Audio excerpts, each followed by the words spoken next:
And I'm a Christian apologist. Apologetics comes from the Greek word apologia. It is used quite often by the scripture writers when Peter says, always be prepared to give an apologia, a reason, an answer for the hope that is within you. And years ago, I remember watching a commercial, and it would flash a simple question on the screen. How old is this universe? And then it would go on to different, more complex questions, and suddenly it would change to ordinary questions like, do you like pizza? And then the screen would go black, and a silhouetted figure of a motorbike would emerge on the screen. And in a very somber voice, you'd hear these words, Yamaha. It may not be the answer, but at least it's not another question. Which took me back to a few years back when I was flying in from, I think it was Bangkok to Newark, New Jersey. So long flight, you look like your passport picture after you land. And as I was finding my way to the gate, I arrived at the gate, but the marquee said a different flight. So there's a lady sitting at the end. I said, excuse me, ma'am, is this flight going to Atlanta or where it says on the marquee? She said, oh, it's going to Atlanta. I said, good. So I turned around to go and get myself a cup of coffee, and I heard the patter of feet behind me. I'm not making up this story. This is exactly what happened. So I'm walking to get a cup of coffee, the patter of feet behind me and a tap on my shoulder, and she said, excuse me, are you Ravi Zecharias? I said, I'm afraid so. She said, that's amazing, absolutely amazing. I never thought you had questions as well.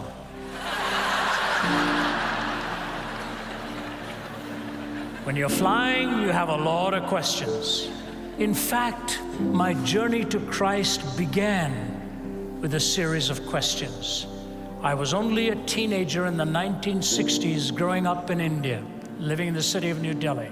And one night, coming from Radio Ceylon, were the words from the Ames brothers. It was actually Ed Ames, and he said this: from the canyons of the mind we wander on and stumble blind, wade through the often tangled maze of starless nights and sunless days, hoping for some kind of clue, a road to lead us to the truth, but who will answer? As side by side two people stand together, vowing hand in hand that love's embedded in their hearts, but soon an empty feeling starts to overwhelm their hollow lives. And if they ask the hows and whys, who will answer? As far upon a distant hill, a young man's lying very still. His arms will never hold his child, because a bullet running wild has struck him down. And now he cries, my God, oh why, and who will answer? As high upon a lonely ledge, a figure teeters near the edge, while jeering crowds collect below to egg him on with go man go. And none will ask what led him to his private day of doom, and who will answer? As neath the spreading mushroom tree, the world revolves with apathy, while overhead a row of specks roars on, drowned out by discotheques. And if the secret buttons press, because one man has been outguessed, who will answer? Is our hope in walnut shells, worn round the neck with temple bells, or deep within some cloistered walls where hooded figures pray in shawls, or high upon some dusty shelves, or in the stars or in ourselves? Who will answer? If the soul is darkened by a fear it cannot name, if the mind is baffled when the rules don't fit the game, who will answer? Who will answer? Who will answer? That program used to come on every evening at 6:30, and I would listen to that same song again and again being played, and I'd take my pen and write down the words. There were two things that amazed me about it. It was an American singing that song, and I always thought, living in India, if I'd moved to the West and had a more comfortable livelihood, maybe I wouldn't be haunted by all the questions I had. And number two, it was the way it was worded. It is not what is the answer, but who will answer. And at the age of 17, lying on a bed of suicide in Delhi, when I had no answers and wanted to end it all, and a Bible was brought to my bedside, and I'd never opened one in my life. Never. I don't even know if I owned one. And as the words were read to me, Jesus said, because I live, you also shall live. I began my journey into truth at that time. And I said in that bed, Jesus, if you are who you claim to be, take me out of this hospital bed, and I will leave no stone unturned in my pursuit of truth. My life was changed. Young people, truth is the most valuable thing in the world. Winston Churchill said, it is the most valuable thing in the world. It is so valuable that oftentimes it is protected by a bodyguard of lies. Truth is the most valuable thing in the world. So valuable that often it is protected by a bodyguard of lies. And so my one challenge to you today is, does the truth matter to you? Does the truth matter? It doesn't seem to matter in the political arena. It doesn't seem to matter in the cultural arena. It doesn't seem to matter in so many other pursuits. If it's the most valuable thing in the world, then we need to put one more link to it. It's what Natan Sharansky, the former justice minister of Israel, who was incarcerated under Soviet regime in isolation for a long period of time, when he was finally released and went back to his homeland, asked if he could return to the prison where he'd been held for that long. And he went with his wife to see that prison in Russia. And as he was about to enter, he put his arm out and told his wife, please let me do this alone, because this is where my life was changed, pondering what the truth is. He went in there alone and wept over all the hours and days that he had spent in there.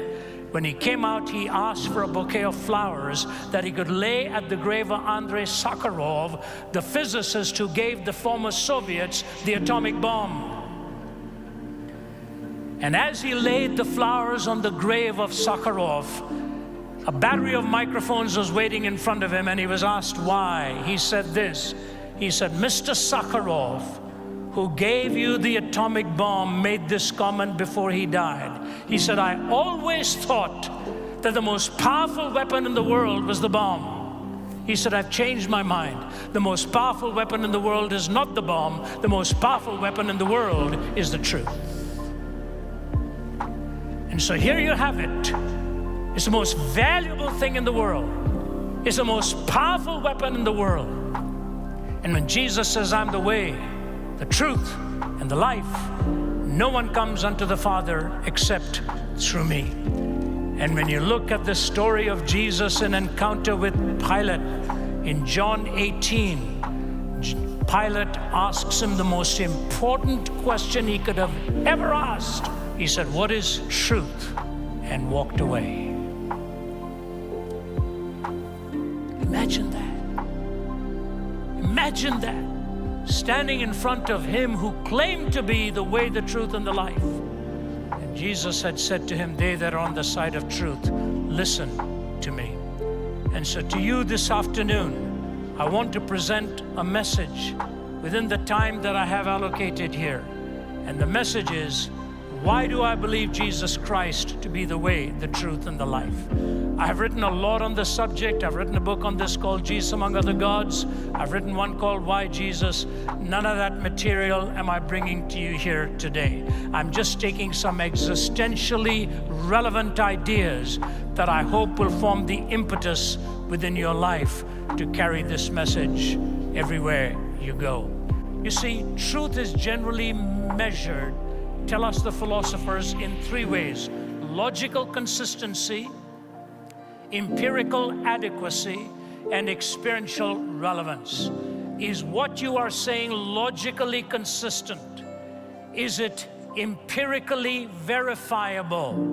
is it experientially relevant? So there's consistency, verifiability, and relevance. May I just take the third of these on the relevance of the message of Jesus and talk to you a little bit about it. Number one is his description of the human condition. No one describes your heart and my heart more accurately than the person of Jesus Christ. You know, yesterday I was talking to a young woman who comes from a completely different faith, from a different part of this world. And as she was talking to me, she said to me, I never believed in God because of my faith in the icon that I believed in before.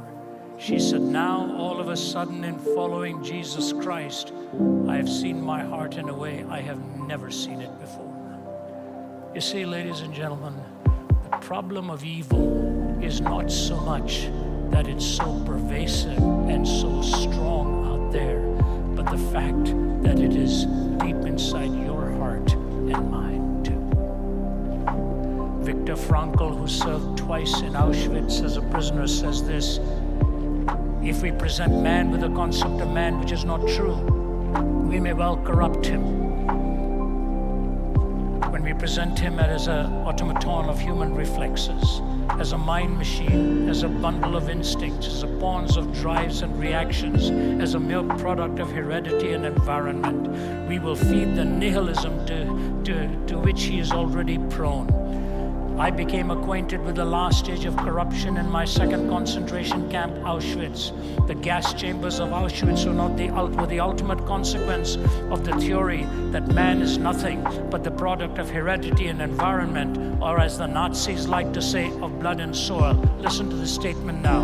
I'm absolutely convinced that the gas chambers of Auschwitz, Treblinka, and Majdanek were ultimately prepared not in some ministry or other in Berlin, but rather at the desks and lecture halls of nihilistic scientists and philosophers. Not behind the Ministry of Defense in Berlin, but at the desks and the lecture halls of nihilistic scientists and philosophers. The theory of relativism today is being presented in the highest institutes of our learning, producing a whole generation of young men and women who no longer believe that there are absolutes.